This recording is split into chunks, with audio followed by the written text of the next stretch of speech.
కొంత ఎస్పీ గారి దృష్టికి తీసుకొస్తా ఉన్నా కొంత ఉదాసీనంగా ఉన్నారు మన పోలీస్ వ్యవస్థ అని చెప్తా ఉన్నారు. ఒకసారి మీరు చేయండి, ఎందుకంటే చిల్లర దొంగతనాలు పెరుగుతూ ఉన్నాయి. గంజాయికి అలవాటు పడ్డ కుర్రాళ్ళు 100-500 లాక్కొని పోతా ఉన్నారు.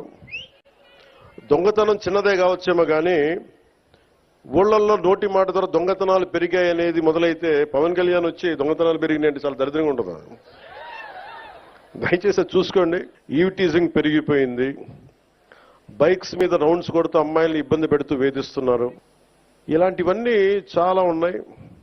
అది మొత్తం రాష్ట్రాలు మొత్తానికి సంబంధించిన విషయం నేను చెప్పింది. ఒక నియోజకవర్గం కాదు, ఒక జిల్లా కాదు, రాష్ట్రం మొత్తంలో కూడాను. నేను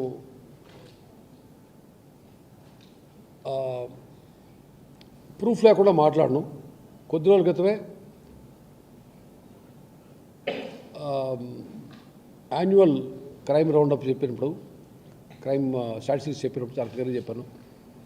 ఒక్క సైబర్ క్రైమ్ తప్పించి, సైబర్ క్రైమ్ పెరిగింది, అది తప్పించి అది ప్రాపర్టీ అఫెన్సెస్ కానీ ఇంకేదైనా నేరాలు కానీ ఖచ్చితంగా తగ్గుముఖం పడి అది నేను ఖచ్చితంగా అది చూపించగలుగుతాను. మీరు మళ్ళీ ఎన్నిసార్లు అడిగినా నేరాలు ఎలా ఉన్నాయి, నేరాల పనితీరు ఎలా, మా పనితీరు ఎలా ఉంది, మేము ఎన్ని డిటెక్ట్ చేసాం అన్నీ ఎదురుగా స్టాటిస్టిక్స్ చూపిస్తాను.